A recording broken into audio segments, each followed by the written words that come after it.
मुझे तो उसके रूप ने घायल कर दिया। अतिशीघ्र इसका पता लगाओ। मंत्री तुरंत पता लगाने गया और पता करके राजा को सूचित किया, महाराज, वह कन्या एक बूढ़ी औरत की भतीजी है। रात भर राजा की नींद हराम रही। बार बार उसी लड़की का चेहरा उनकी आंखों के सामने आता रहा। सवेरा होते ही राजा ने मंत्री से कहा, मंत्री जी, वह लड़की बहुत सुंदर है। उसने मेरी रातों की नींद उड़ा दी। उसकी मोहक मूरत मुझे बार बार परेशान करती है। उसके बिना अब मैं रह न पाऊंगा। एक काम करो, कुछ लोगों को साथ ले जाकर तुम उस बूढ़ी औरत के घर जाओ और उस लड़की के साथ मेरी शादी की बात करो। उसी दिन राजा के कहने पर मंत्री अपने कुछ सैनिकों के साथ उस बूढ़ी औरत के घर गया और दासी से कहा कि हमारे राजा साहब आपकी पुत्री से विवाह करना चाहते हैं और आपकी पुत्री को राजा साहब अपनी रानी बनाना चाहते हैं। मंत्री के मुख से ऐसे शब्दों को सुनने के बाद दासी के एकदम से होश उड़ गए। वह मन ही मन सोचने लगी, हे भगवान, यह कैसा अनर्थ होने जा रहा है। आखिर अब मैं क्या करूं? वह कन्या तो उसी राजा की पुत्री है और राजा इस बात को नहीं जानता है। उसी समय उस बूढ़ी मां ने साफ इनकार करते हुए कहा, भाई, मैं एक गरीब स्त्री हूं। मेरी भतीजी राजा साहब के योग्य नहीं है, इसलिए आप दोबारा इस रिश्ते को लेकर कभी मेरे घर मत आइए। मंत्री ने कहा, ओ मूर्ख बुढ़िया, राजा कालभद्र के साथ अपनी बेटी का विवाह करने से इनकार कर रही है। तुम्हें तो अपने भाग्य पर खुश होना चाहिए कि राजा स्वयं तेरी बेटी से विवाह करने के इच्छुक हैं। मंत्री के बार बार कहने पर भी उस बूढ़ी औरत ने राजा के साथ अपनी बेटी का विवाह करने से साफ इनकार कर दिया।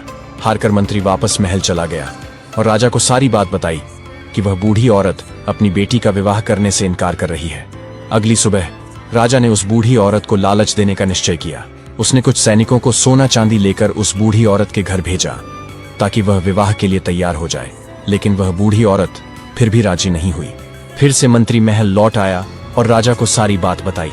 अब यह सब सुनकर राजा बहुत गुस्से में आ चुका था। राजा ने उसी समय हुक्म दे दिया कि उस बूढ़ी औरत को तुरंत पकड़कर हमारे दरबार में लाओ। हुक्म पाकर राजा के सिपाही तुरंत उस दासी के घर गए और उसे बंदी बनाकर लेकर आए। बंदी बनाने के बाद दरबार में लाकर उस बूढ़ी औरत की खूब पिटाई की गई। सैनिकों की मार वह बूढ़ी बर्दाश्त नहीं कर पाई। कोड़ों की मार पर ढहते ही बूढ़ी औरत राजा के समक्ष चीखते हुए गिर पड़ी और उसने सारी सच्चाई बता दी। वह हाथ जोड़कर बोली, हे महाराज, वह लड़की कोई और नहीं बल्कि आपकी सगी पुत्री है। जब आपकी कन्या हुई थी तो आपकी रानी ने मुझे वह बच्ची मारने के लिए दी थी, पर मैंने मारना ठीक न समझा। मारने की बजाय मैंने उसे अपने घर पर रखकर अपने भाई की बेटी बताकर पालना उचित समझा। मैंने ही आपकी पुत्री को पाल पोसाकर बड़ा किया है। यदि आप अपनी ही पुत्री से विवाह करेंगे तो यह बहुत बड़ा पाप होगा। दासी की बात सुनकर राजा हक्का बक्का रह गया। वह अपना माथा पकड़कर सोचने लगा, हे भगवान, मैं कितना बड़ा पाप करने जा रहा था। तूने मुझे इतने बड़े पाप में पड़ने से बचा लिया। अब तो राजा कालभद्र और भी ज्यादा क्रोधित हो उठा। उसने शाम के समय अपने पुत्र को अपने शयन कक्ष में बुलाया और उसने तुरंत ही अपने पुत्र को हुक्म दिया, बेटा, अपनी बहन को जंगल लेकर जाकर उसका सिर काट कर दफना देना। प्रमाण के लिए उसके दोनों आंखें निकालकर मुझे दिखा देना।